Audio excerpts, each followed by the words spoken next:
लोकप्रिय सांसद भाई चंद्रशेखर आजाद जी का स्वागत और अभिनंदन करते हुए मैं आमंत्रित करता हूं आप लोग शांति बनाए रखिए और आदरणीय चंद्रशेखर आजाद जी को आदरणीय चंद्रशेखर आजाद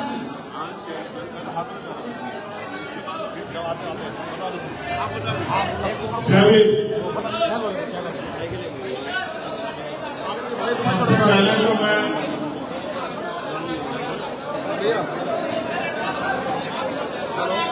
ये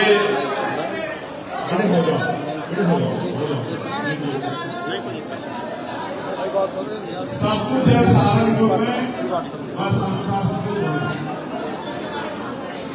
और इसीलिए क्योंकि अनुशासन नहीं है, इसीलिए राजनीतिक रूप से ताकतवर नहीं है हम लोग यहाँ। ये आप सबका काम है, इसके लिए किसी को कहने की जरूरत नहीं है। तो मैं आपसे आग्रह करूंगा, क्योंकि अभी बहुत लंबा कार्यक्रम है और पूर्व बिहार में तो जब ये बना था तब से हम लोगों का आना जाना है।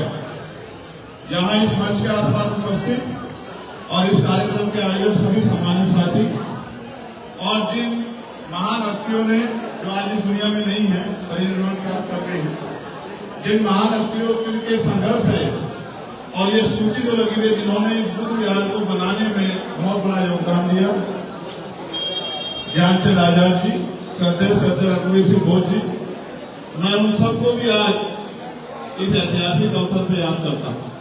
साथ साथ हमारे भीम आर्मी के पुराने साथियों को जिन्होंने बहुत संघर्ष किया और यहाँ काम करने वाले हमारे कर्मचारी साथियों का भी मैं धन्यवाद करता हूँ।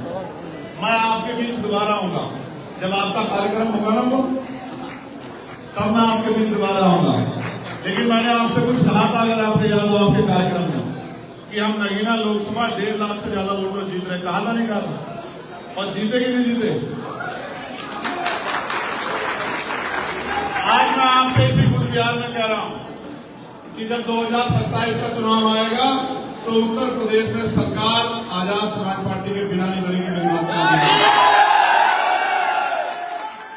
और वो दिन आएगा जिस दिन के लिए आपने एक एक पैसा जोड़ के अपने आशीर्वाद, सहयोग, संघर्ष से अपने भाई बेटे चंद्रशेखर को ताकत दी। वो दिन आएगा कि आपकी कलम में इतनी ताकत होगी कि लखनऊ में जो सरकार चलेगी वो सहारनपुर के लोगों के हाथ से चलेगी। मेरी बात सहारनपुर वालों को भी कह रहा हूँ, ये मेरा घर है, मैं यहाँ का बेटा नहीं हो सकता है कभी, हमेशा बेटा और भाई होगा। आपसे भी कह रहा हूँ, आपकी अपनी ताकत बनाने के बारे में सोचिए। जिस दिन मेरा घर तैयार हो गया ना ताकत बनाने के लिए, उस दिन मेरी ताकत 1000 गुना बढ़ जाएगी, क्योंकि आदमी अपने घर से नेता होता है। तो सहारनपुर के मेरे परिवार के लोगों मैं आपसे कह रहा हूँ, आप अब मेरे ऊपर भरोसा करो, आजाद समाज पार्टी भरोसा करो। आप भीम आर्मी का आपने भरोसा किया ना, भीम आर्मी ने कभी आपका भरोसा टूटने दिया ना, आजाद समाज पार्टी कभी आपका भरोसा टूटने देगी और ना चंद्रशेखर आजाद कभी आपके सम्मान के साथ कोई खिलवाड़ होने देगा। मैं विश्वास से कहता हूँ कि माननीय काशीराम साहब और बाबा साहब अम्बेडकर का जो अधूरा सपना है वो हम लोग इसी सदी में आप लोगों के सहयोग से पूरा करेंगे कि वंचित वर्ग के लोगों का यही नहीं दिल्ली तक आ जाएगा। अभी भी पार्लियामेंट में रिजर्वेशन की वजह से 131 एमपी हैं एससी के। आपने कुछ को मौका नहीं मिला, कुछ को आपने सुना होगा, कोई कुछ बात करता है, कोई कुछ बात करता है, लेकिन हमारी कोई बात नहीं करता। मुझे जितना समय मिला मैंने देश के हर वंचित वर्ग को छूने का प्रयास किया कि उनकी समस्याओं के बाद, चाहे आशा कार्यकर्ता हो, चाहे आंगनबाड़ी बहनें हो, चाहे भोजन माता हो, चाहे सफाई कर्मचारी हो, चाहे पुलिस के साथी हो, चाहे होमगार्ड के साथी हो, चाहे रिजर्वेशन इन प्रमोशन में SC ST OBC के लिए मांग हो, चाहे निजी क्षेत्रों में आरक्षण की मांग हो, चाहे किसानों की समस्या हो, चाहे महिलाओं पर होने वाला उत्पीड़न हो, चाहे कोई और समस्या हो, मैंने सभी समस्याओं पर सरकार से सवाल पूछे। विश्वास करो, अभी तो एक चंद्रशेखर आजाद वहां है, जब अगले 5 साल बाद आपके आशीर्वाद से सैकड़ों चंद्रशेखर आजाद वहां पहुंचेंगे, तब आप देखना कि कोई इधर उधर की बात नहीं रहेगा, सब आपके अधिकारों की बात है। मैंने उनसे पूछा कि नौजवान पेपर लीक हो रहे नौजवानों को रोजगार कहां से मिलेगा। मैंने पूछा कि जब निजीकरण हो जाएगा तो सरकारी नौकरी रहेगी तो आरक्षण का हम लोग क्या करेंगे। मैंने सब विषय में पूछा और मैंने ये भी पूछा कि एनएफएस करके हमारे लोगों को निकाले, इसका जवाब भी दो। और मैंने जो मूछे रखने पे, घोड़ी पे बैठने पे, मटकी छुरी पे जो हत्या हो रही है आजाद भारत में, मैंने उसको भी पूछा। कुछ नहीं बदला है।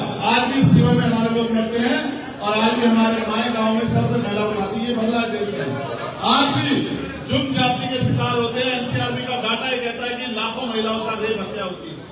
ये भारत तब तक ऐतिहासिक भारत नहीं बनेगा, प्रभु भारत नहीं बनेगा, सम्राट अशोक के सपनों का भारत नहीं बनेगा, जब तक संविधान को मानने वाले असल लोग, वंचित वर्ग के वो लोग जो दर्द रखते हैं अपने दिल में, वो कुर्सियों में नहीं आके बैठेंगे। मैं आपसे आग्रह करूंगा कि अब आप अपना आशीर्वाद आजाद समाज पार्टी को दें। आपने पिछले आंदोलन को बहुत ताकत दी।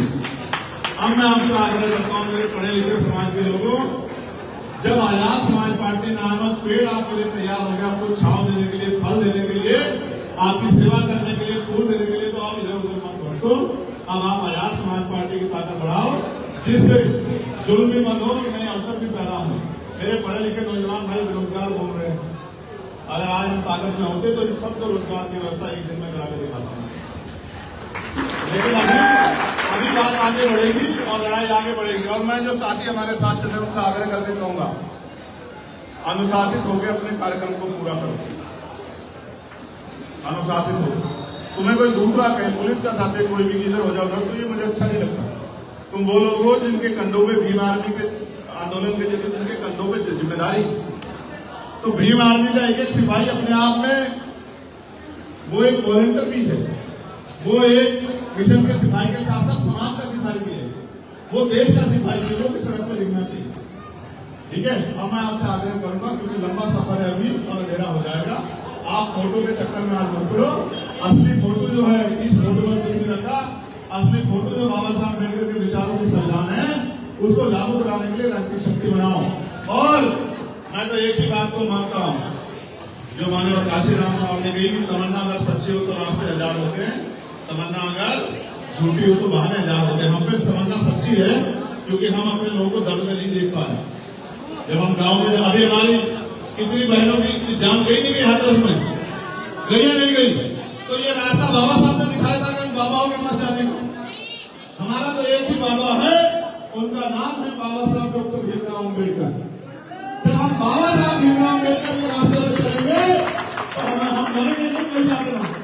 इसलिए आपसे कह रहा हूँ। और इसमें प्रशासन का, पुलिस का भी फेलियर है। मैं गया था सुप्रीम सत्संग में, गुरु जी 10 पुलिस वाले नहीं थे वहां। मैंने उस दिन कहा था कि कोई बड़ी घटना घट सकती है क्योंकि उसमें कोई नेता नहीं गया, इतना बड़ा कोई वीआईपी नहीं गया, तो पुलिस के लोग और एडमिनिस्ट्रेटिव के लोगों ने परवाह नहीं की। उन्होंने गरीब लोग मरना तो क्या फर्क पड़ता है। अगर कोई नेता होता, पैसे वाला होता तो वहां सारी जांच चौबंद होती।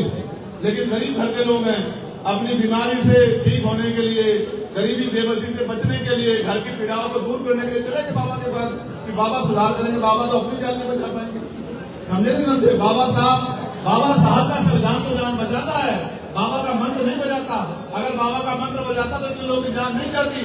तो इसलिए फिर कह रहा हूं, आजादी से पहले जब संविधान में अधिकार नहीं था तब महिलाओं शोषित जीवन जीती थी। अब तो मैं जियो, अब तो महिलाओं को बराबर का अधिकार है। महिला प्रधानमंत्री भी बन गई, मुख्यमंत्री भी, राष्ट्रपति भी बन गई। अब तो जागो और महिलाओं को नेतृत्व करना चाहिए। इसी बातों के साथ मैं आपका स्वागत अभिनंदन करता हूँ, धन्यवाद देता हूँ।